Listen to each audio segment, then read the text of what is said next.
नेते आणि महापालिकेचा आशीर्वाद प्राप्त असलेले काही बिल्डर ठेकेदारांचे डंपर पुणेकरांचे जीव घेत सुटले। गेल्या 2 महिन्यात निर्बंध असूनही हिंजवडीत बेदरकारपणे डंपर चालतात। यामुळे 2 महिलांचाही जीव गेलाय आणि आता पुण्यातले रस्ते आणि चेंबर सुद्धा या ओव्हरलोड डंपरमुळे खचू लागले। पाहूया।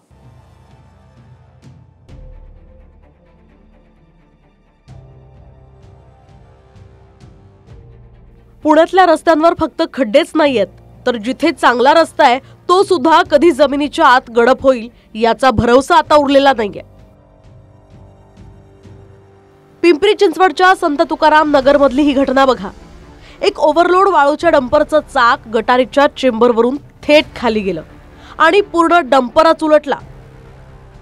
सुदैवानं यात एका व्यक्तीनं वेळीच बाजूला होऊन स्वतःचा जीव वाचवला।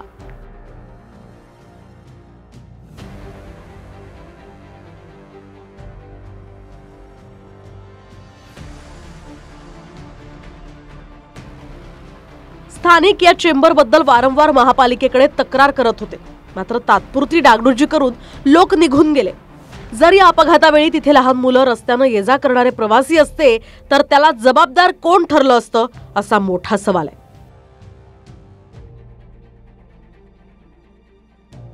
त्याच्यामुळे मी त्याला जागा देण्यासाठी साईडला थांबलो। साईडला थांबण्याच्या नंतर जसं गाडी पुढे आल्याच्या नंतर त्याचा जो मागचा टायर आहे तो इथं ड्रेनेजमध्ये खचल्याच्या नंतर मला जी लक्षात आलं की आता हा इथं पलटी होणार आहे। त्याच्यामुळे मी लगेच आपलं गाडी सोडून साईडला उडी घेतली। उडी घेऊन मी साईडला झालो, तोपर्यंत लगेच गाडी जी आहे पूर्ण ह्या साईडला जे 2 व्हीलर होत्या त्याच्यावरती ती गाडी ट्रक जो आहे तो पलटी झाला इथं। आणि ज्यावेळेस मी इथं पाहिलं की काम झालेलं नाही आहे, मी स्वतः इथं आलो, गॅरेजवाल्यांशी भेटलो, यांनीच मला बोलवलं आणि ते पाहून मी त्यांना परत तक्रार केली की साहेब काम झालं नाही, तुम्ही तक्रार का क्लोज केली।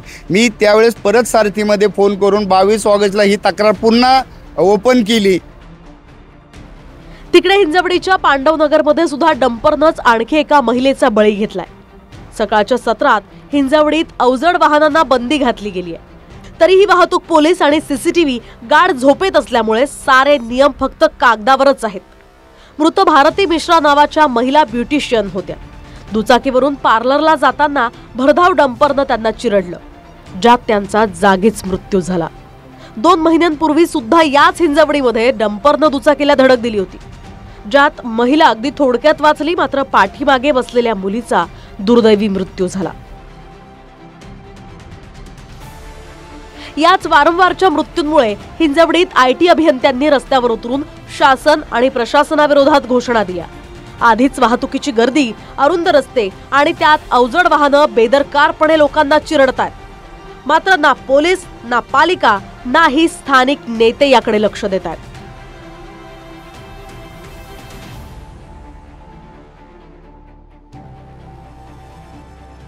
काही दिवसांपूर्वी हिंजवडी IT पार्क मधून उद्योग बाहेरच्या राज्यात चालले म्हणून अजित पवारांनी दम दिला होता। त्यावरून दादांची दादागिरी या नावानं एक दिवस बातमीही झाली, तर दादांच्या समर्थकांनी धडाकेबाज दादा म्हणून स्टेटसही ठेवले। मात्र दादा निघून गेल्यावर सारी स्थिती जैसे थेच आहे। रणजित जाधव, TV9 मराठी, पिंपरी चिंचवड।